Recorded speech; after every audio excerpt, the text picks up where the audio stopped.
एक छोटे से कस्बे की हल्की सी बाजार गली में, जहां सुबह की अजान के साथ ही चाय की केतली चूल्हे पर चढ़ जाती थी और शाम को लालटेन की रोशनी में लोग थकान उतारने बैठ जाते थे, वहां एक छोटी सी सब्जी की दुकान थी। दुकानदार का नाम था सफदर चाचा। सफदर चाचा की दुकान बस चार लकड़ी के तख्तों पर टिकी थी। ऊपर टिन की छत और चारों तरफ सब्जियों के ढेर, बैंगन, टमाटर, भिंडी, आलू, प्याज और मौसम के हिसाब से कभी कद्दू, कभी मूली, कभी हरी मिर्च।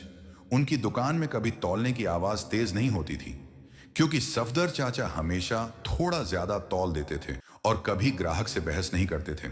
एक सर्दी की सुबह जब ओस अभी पत्तों पर जमी हुई थी, सफदर चाचा दुकान सजाकर बैठे थे। तभी एक छोटी सी लड़की आई। उम्र शायद 8-9 साल के आसपास, स्कूल यूनिफॉर्म में थी, मगर जूते फटे हुए थे और स्वेटर पुराना हो चुका था। लड़की ने धीरे से कहा, चाचा जी, मुझे 2 आलू और एक प्याज चाहिए, मगर पैसे सिर्फ 10 रुपए हैं। सफदर चाचा ने उसकी तरफ देखा, फिर मुस्कुराए और बोले, बेटी, आलू तो आज बहुत अच्छे हैं, ले लो 4 आलू और 2 प्याज भी साथ में रख देता हूं। लड़की ने हैरानी से देखा, चाचा इतने पैसे में? चाचा ने कहा, आज मेरी तरफ से है, कल जब मम्मी को पैसे मिलें तब दे देना। लड़की ने शुक्रिया कहा और तेज कदमों से चली गई। दोपहर को एक अमीर साहब आए, बड़े शहर से आए थे, कार से उतरे, सूट बूट में थे। उन्होंने दुकान पर नजर डाली और बोले, भाई साहब, मुझे 2 किलो टमाटर और 1 किलो भिंडी चाहिए।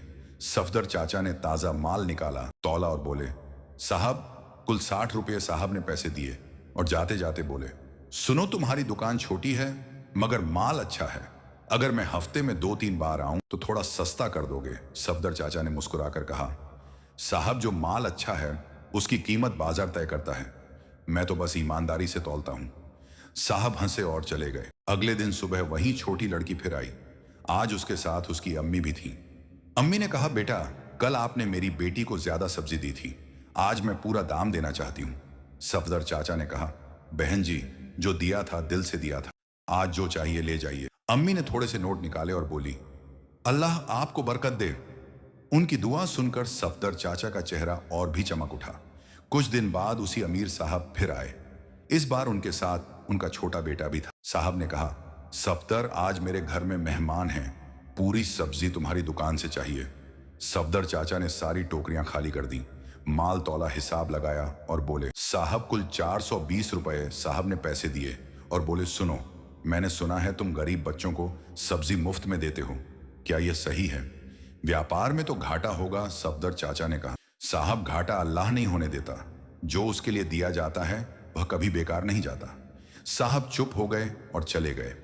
अगले हफ्ते से साहब हर हफ्ते आने लगे, कभी घर की सब्जी, कभी ऑफिस के लिए, कभी मेहमानों के लिए, और हर बार सफदर चाचा से ज्यादा माल ले जाते थे। सफदर चाचा की दुकान अब पहले से ज्यादा चलने लगी थी, मगर सफदर चाचा ने अपनी आदत नहीं बदली। जो बच्चा स्कूल से लौटता और कहता, चाचा, आज पैसे कम हैं, सफदर चाचा हंसकर कहते, आज मेरी तरफ से हैं, कल जब तू बड़ा होकर कमाएगा तब दे देना। एक बार कस्बे में बाढ़ आई, नदी उफान पर थी, बहुत सारे घर बह गए, लोग बेघर हो गए।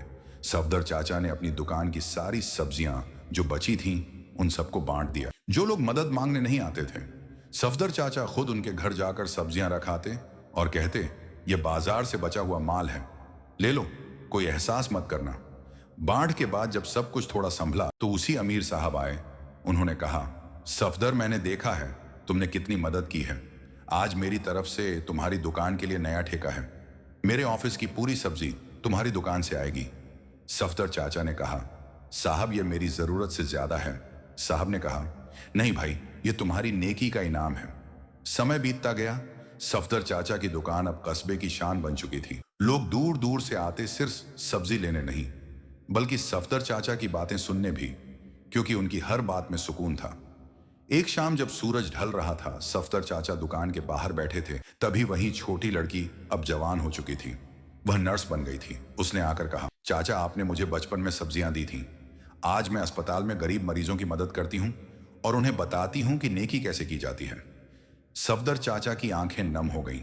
उन्होंने कहा, बेटी, नेकी दिल से होती है, जो दिखावे के लिए नहीं की जाती। सफदर चाचा अब बूढ़े हो चुके थे, मगर दुकान पर अभी भी वही मुस्कान थी। एक रात जब चांद पूरा था, सफदर चाचा छत पर बैठे तारे देख रहे थे। वे सोच रहे थे कि दुनिया में कितने लोग ऐसे हैं जो भूखे रहते हैं मगर मांगते नहीं। अगर हम उनकी छोटी सी मदद, उनकी इज्जत बचाकर करें तो शायद यही सबसे बड़ी इबादत है।